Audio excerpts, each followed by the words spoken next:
Perkenalkan, nama saya Mozartian Elogia Kristi dari kelas 11 MIPA 1 nomor absen 17. Jadi pada video kali ini kita akan bahas dan kita bincang-bincang tentang hal yang sebenarnya ini sudah booming tapi sudah terendam gitu. Jadi istilahnya harusnya itu jadi perbincangan bagi kita semua tapi jadi kurang terkenal ya, karena disepelekan. Nah, apakah bisa diterka tema apa yang sebenarnya kita akan bicarakan hari ini? Yes, benar, yaitu pemanasan global atau global warming. Nah, ini kenapa sebenarnya harus dibicarakan atau harusnya diseriuskan? Karena ini sebenarnya harusnya udah jadi pertanda karena bumi kita sekarang sudah benar-benar sedang menjadi kesakitan, dan kita juga harus peka terhadap bumi kita saat ini. Karena kalau tidak, mungkin bumi kita akan mengalami kerusakan yang cukup parah dan mungkin akan kita rasakan tidak akan lama lagi. Oke, sebelumnya apa sih yang dimaksud dengan pemanasan global secara general atau umumnya? Nah, pemanasan global atau global warming atau istilahnya climate crisis itu suatu proses meningkatnya suhu rata-rata atmosfer, laut, dan daratan bumi. Nah, fenomena ini sebagian besar itu dipicu atau penyebabnya karena kegiatan manusia. Nah, kegiatan manusia itu seperti apa sih? Umumnya, aktivitas manusia itu biasanya berkaitan dengan penggunaan bahan fosil dari kegiatan alihguna manusia.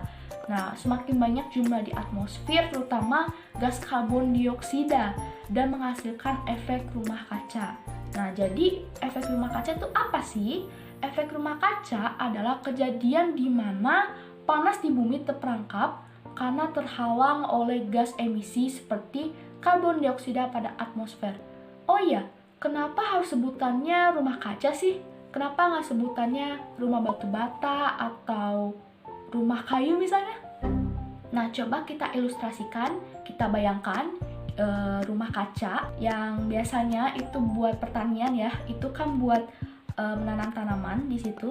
Nah, anggaplah rumah kaca tuh bener-bener rumah kaca yang dindingnya kaca, terus di dalamnya ada tanaman, dan itu terletak pada siang hari. Nah, jadi kan ketika panasnya sedang terik-teriknya, itu sebenarnya ada radiasi panas matahari masuk ke dalam rumah kaca. Setelah itu, sebagian radiasi panas matahari diserap oleh bumi dan sebagian lagi dipantulkan dalam bentuk radiasi inframerah. Nah, waktu radiasi inframerah itu mantul ke atas dan kena kacanya, sebagian radiasi dapat menembus kaca. Tapi sebagian lagi radiasi inframerah yang dipantulkan oleh permukaan bumi tidak dapat menembus atap kaca dan kepantul lagi ke tanah. Itu siklus pemantulan dan penyerapan itu terus-menerus dan menyebabkan udara di dalam rumah kaca naik terus dan jadi panas. Nah, mekanisme ilustrasi di rumah kaca tadi dapat kita implementasikan di bumi saat ini. Nah, radiasi panas dari matahari masuk ke dalam atmosfer bumi. Sebagian dari radiasi panas tadi diserap bumi, sedangkan sebagiannya lagi dipantulkan dalam bentuk radiasi inframerah. Saat radiasi inframerah dipantulkan ke atmosfer bumi, sebagian radiasi ini bisa keluar dari atmosfer, tapi ada yang tertahan di dalam bumi karena adanya gas rumah kaca. Siklus penyerapan dan pemantulan ini terus berulang, sehingga suhu di permukaan bumi terus naik, seperti suhu di dalam rumah kaca tadi. Nah, bisa dikatakan bahwa gas rumah kaca karakteristiknya seperti dinding rumah kaca tadi. Itulah kenapa sebutannya itu efek rumah kaca. Oke deh, kalau aktivitas manusia seperti penggunaan bahan fosil atau kegiatan aktivitas manusia yang lain, yang ternyata sebenarnya ada yang lebih parah dan sebenarnya sih hal ini tidak jauh dari kehidupan kita, bahkan atau lebih dekat, karena kan biasanya real life-nya juga di rumah tangga. Nah, apa itu? Yaitu sampah atau rubbish. Nah, mengapa sampah? Apa hubungannya nih? Kan sampah merupakan materi sisa yang sudah tidak diinginkan. Terus apa sih hubungannya dengan pemanasan global? Nah, ilustrasinya seperti ini. Ini jadi main ilustrasi-ilustrasian ya. Tidak apa-apa, ini lebih memudahkan kita dalam membayangkan suatu peristiwa. Nah, jadi ketika kita menyimpan sampah rumah tangga di tempat tinggal kita, itu kan mungkin semakin lama semakin menumpuk ya. Nah, nanti pasti dong kita akan kasih atau kita diambil oleh petugas pengambil sampah kan. Nah, kumpulan sampah tadi yang sudah diambil oleh petugas pengambil sampah itu ditransfer ke TPA atau tempat pembuangan akhir dengan penumpukan sampah organik secara terbuka atau istilahnya open dumping. Nah, sampah yang lebih dominasi itu yaitu sampah organik yang sebenarnya itu dapat membentuk gas metana atau kimianya CH4. Gas-gas metana akan berada di atmosfer sebagai gas rumah kaca dan ternyata bisa merusak ozon sebanyak 21 kali lipat dari gas CO2 yang juga memiliki nilai global warming potensial 21. Tapi tunggu deh, kenapa senyawa seperti CH4, CO2, N2O atau yang lain bisa menyerap dan memancarkan sinar radiasi inframerah? Nah, jadi ketiga senyawa ini sebenarnya bukan cuma ketiga senyawa ini ya. Mungkin saya akan ambil 3 contoh ini sebagai contoh. Nah, ketiga itu memiliki ikatan atom-atom yang membentuk struktur tertentu yang stabil nih. Nah, ketika terkena sinar inframerah pada spektrum tertentu, molekul ketiga gas tersebut akan mengalami vibrasi atau getaran. Nah, vibrasi atau getaran membuat struktur molekul gas yang ada di udara itu seolah tertarik atau stretching dan dapat mengalami pembengkokan sehingga struktur molekulnya berubah sedikit nih. Nah, molekul-molekul gas ini ternyata memiliki kecenderungan untuk kembali lagi ke strukturnya lagi yang stabil. Dalam proses kembali ke bentuk semula, molekul ini akan memancarkan sinar inframerah. Sinar inframerah inilah yang dapat memancarkan kembali keluar angkasa atau memancar ke bumi. Nah, gas metana atau CH4 menjadi salah satu material gas rumah kaca yang terbanyak kedua setelah karbon dioksida. Kendati demikian, nyatanya gas metana memiliki tingkat konsentrasi yang lebih besar, serta potensi pemanasan global 21 kali lebih besar daripada CO2. Dan juga metana memiliki waktu hidup sekitar 10 tahun, baru setelah itu akan hilang dengan berubah menjadi karbon dioksida dan air. Tapi kan masalahnya gas metana terus bertambah tiap tahun, jadi sangat tidak mungkin dong gas metana hilang total. Belum lagi ditambah gas-gas rumah kaca lain. Belum lagi setiap manusia menghasilkan sampah hingga 0,7 sampai 21 kg per hari atau 67,8 juta ton timbunan sampah tiap tahunnya. Wow, sekitar 60% sampah itu diangkut dan ditimbun di TPA. 10% sampah didaur ulang dan 30% lainnya tidak dikelola dan mencemari lingkungan. Waduh, itu 10% yang didaur ulang. Gimana sisanya? Apalagi yang 30% tadi. Nah, penyumbang sampah terbesar di TPA itu didominasi oleh 48% dari sampah limbah rumah tangga, diikuti oleh kawasan komersial, kawasan publik, sekolah, dan pasar tradisional. Belum lagi ditambah gas-gas rumah kaca lain seperti karbon dioksida, dinitrogen oksida, klorofluorkarbon, dan gas-gas lainnya. Jadi udah bertambah lagi nih. Udah ada gas metana ditambah lagi sama CO2 yang lebih mendominasi. Dampak dari pemanasan global ternyata tidak main-main loh. Bahkan indikasinya sebenarnya sudah cukup parah, bahkan terasa sampai saat ini. Salah satu peristiwa yang terjadi saat ini di bulan April tahun 2021 adalah fenomena siklon tropis Seroja di Nusa Tenggara Timur yang menjadi penyebab banjir bandang. Loh, hubungannya sama pemanasan global itu apa? Jadi menurut BMKG, siklon tropis adalah badai kecepatan angin maksimum yang lebih dari 34 knot dan pertumbuhan awan hujan yang masif di sekitarnya. Nah, para peneliti menyebut adanya pemanasan global yang memicu badai ini semakin kuat. Hal ini dikarenakan peningkatan suhu muka air laut yang semakin panas, serta kelembaban tambahan di atmosfer cenderung memberi energi pada badai ini. Dikatakan oleh BMKG, siklon tropis kali ini berbeda dengan siklon tropis sebelum-sebelumnya. Nah, pada kejadian sebelumnya, siklon tropis biasanya terbentuk di lautan. Tapi pada kejadian ini, siklon tropis Roja justru terbentuk di area pulau atau di daratan. Peristiwa seperti ini indikasi adanya pemanasan global sudah kentara jelas.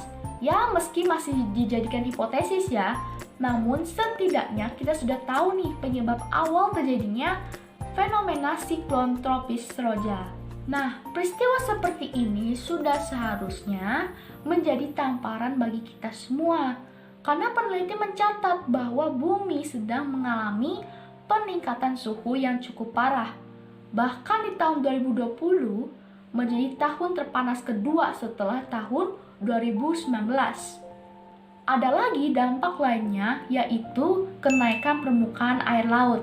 Nah, ini yang sebenarnya paling kentara jelas banget, karena dari dulu kita bisa lihat ya kalau dari gambar ini bahwa ada permukaan es yang sebenarnya masih dibilang luas. Tapi setelah beberapa tahun karena pemanasan global malah menciut. Nah, yang sisanya yang segitu, itu yang sisa yang hilang itu kemana? Jadi itu sebenarnya sudah mencair.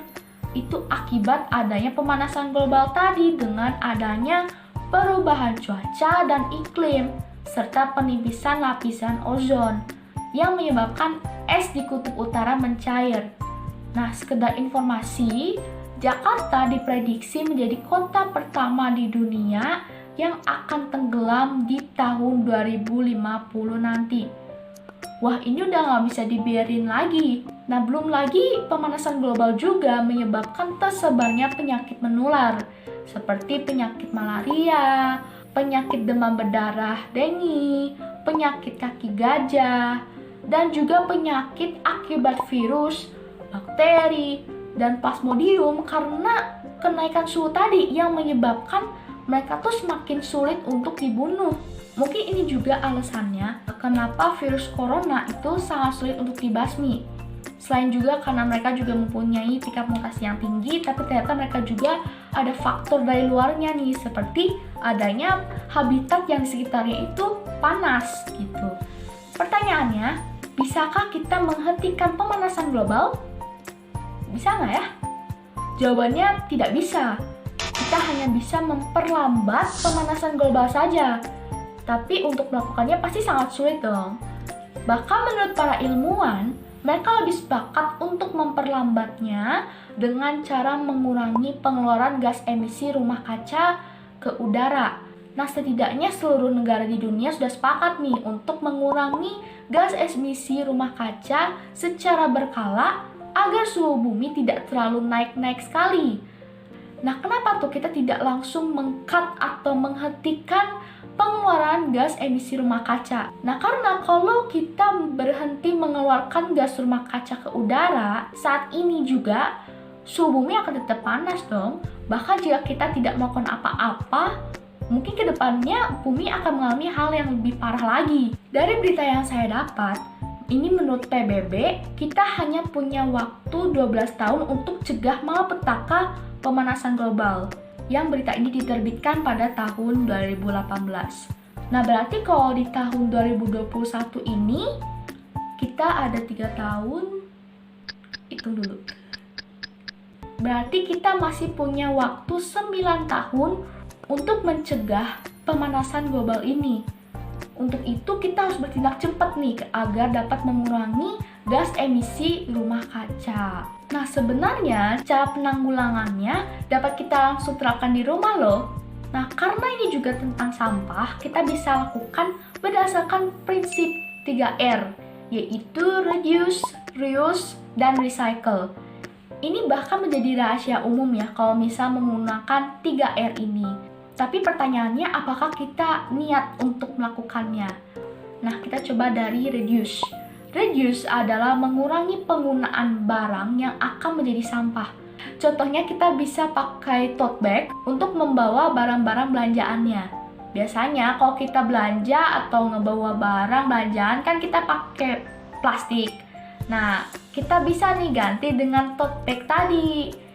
Jadinya bisa dipakai secara berulang daripada plastik yang bisa aja dibuang. Padahal kan mereka juga butuh waktu untuk mengurai cukup lama ya. Nah, untuk contoh seperti ini kita udah bisa langsung diterapkan sebenarnya. Bahkan sebenarnya malah cukup sederhana loh, gak perlu mengeluarkan terlalu banyak dana. Sebenarnya sedikit banget dananya. Nah, selanjutnya ada reuse. Reuse adalah menggunakan kembali barang-barang yang masih bisa digunakan. Oh ya, jadi salah satu kegiatan yang sedang saya dan orang tua saya lakukan yaitu memisahkan sampah organik dan sampah anorganik. Nah, sampah anorganik ini seperti botol plastik itu akan didaur ulang menjadi media tanaman. Media tanaman seperti pot atau dijadikan sebagai alat penyiram air. Lalu yang sampah organik tadi itu dikemanakan? Nah, sampah organik ini ditindaklanjuti di prinsip ketiga, yaitu recycle. Nah, recycle yaitu mendaur ulang barang-barang yang sudah tidak dapat digunakan. Nah, untuk sampah organik seperti bekas kulit buah-buahan, kulit bawang, bekas sayur-sayuran, dan lain-lain, itu akan diubah menjadi ekoenzim. Wah, apa tuh ekoenzim? Nah, ekoenzim adalah hasil dari fermentasi limbah dapur organik seperti ampas buah tadi dan sayuran juga yang dicampur dengan molase atau tetes tebu yang mengandung gula dan asam-asaman organik serta ditambahkan air sebagai pelarut. Lalu, ekoenzim ini dipakai sebagai apa?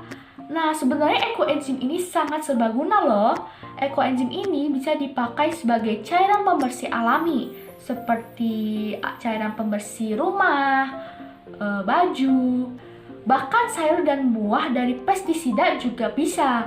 Nah, selain itu, ekoenzim bisa juga dipakai sebagai pupuk tanaman, penjernih air, penjernih udara alami, hand sanitizer alami, bahkan bisa juga dong sebagai alat kecantikan alami.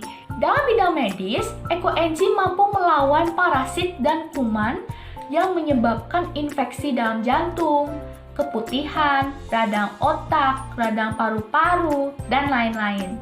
Nah, sebenarnya masih banyak lagi keajaiban ekoenzim. Atau apa sih keuntungan dari ekoenzim ini? Yaitu proses produksi hasil fermentasi limbah yang memiliki tingkat keasaman di bawah 4 ini dapat menghasilkan gas O3 atau ozon sehingga dapat mengurangi CO2, gas metanas, serta logam-logam berat di awan yang memerangkap panasnya bumi. Nah, pengurangan gas emisi rumah kaca tersebut setara dengan menanam 10 pohon. Wow, bayangin ya 10 pohon loh. Nah, lalu yang kedua, 1 liter ekoenzim dapat memurnikan 1000 liter air sungai yang terkontaminasi. Jadi bayangin kalau misalnya kita satu keluarga itu bisa menghasilkan 1 liter ekoenzim, terus nanti tetangga-tetangga sebelahnya juga ngebuat nih ekoenzim. Nah, itu lumayan tuh kalau misalnya satu komplek, misalnya ada 25 keluarga, itu menghasilkan 1 liter masing-masing. Wah, itu juga udah lumayan ya, berarti udah menghasilkan beberapa liter tuh. Nah, lalu yang ketiga adalah menyuburkan tanah dan menghilangkan bahan-bahan kimia di tanah. Lalu selanjutnya bisa meningkatkan kualitas udara, lalu bisa menyingkir kecoa, lalat, nyamuk, tikus di dalam rumah. Nah, itu yang bagi yang tidak suka jenis-jenis hewan seperti itu ya langsung aja pakai ekoenzim. Dan yang terakhir itu dapat disimpan hingga bertahun-tahun. Nah, kalau misalnya ekoenzim ini bisa banget dong untuk dicoba di rumah, bisa bareng keluarga atau sendiri juga boleh, atau juga bareng teman juga bisa. Kita juga bisa nih, bisa langsung kita mulai dari sekarang untuk membuatnya, atau minimal kita memisahkan sampah organik sama anorganik saja dulu. Nah, itu kan cara yang cukup sederhana ya. Jadi yang bisa dilakukan di rumah aja meskipun lagi pandemi seperti ini di tahun 2021. Nah, memang sudah wajib untuk kita melakukan hal-hal yang seperti ini dan mulai dari sekarang. Karena kalau misalnya nggak dimulai dari sekarang, kapan? Dan juga kalau misalnya bukan dari kita, siapa lagi?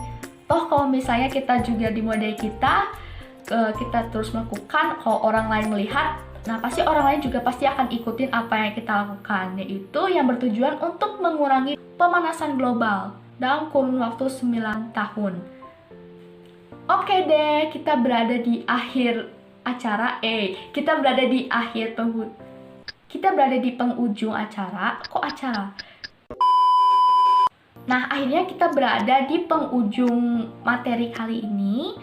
Nah, kita dapat ambil kesimpulan ya kalau misalnya mencegah pemanasan global, kita sebenarnya bisa lakukan di rumah. Apalagi kan kita generasi muda saat ini. Kita juga ikut andil dalam mengurangi pengeluaran gas emisi gas rumah kaca, terutama CH4. Oke? Nah, demikianlah pada video kali ini. Semoga video ini dapat bermanfaat ya, dan juga bisa memotivasi kita semua untuk tetap menjaga bumi kita agar dapat berumur panjang. Oke, terima kasih sudah mendengarkan, dan mohon maaf bila ada kata-kata atau kesalahan yang disengaja atau tidak disengaja. Yuk kita tetap jaga bumi kita ini agar anak dan cucu kita tetap dapat merasakan kehidupannya di bumi ini. Terima kasih dan sampai jumpa.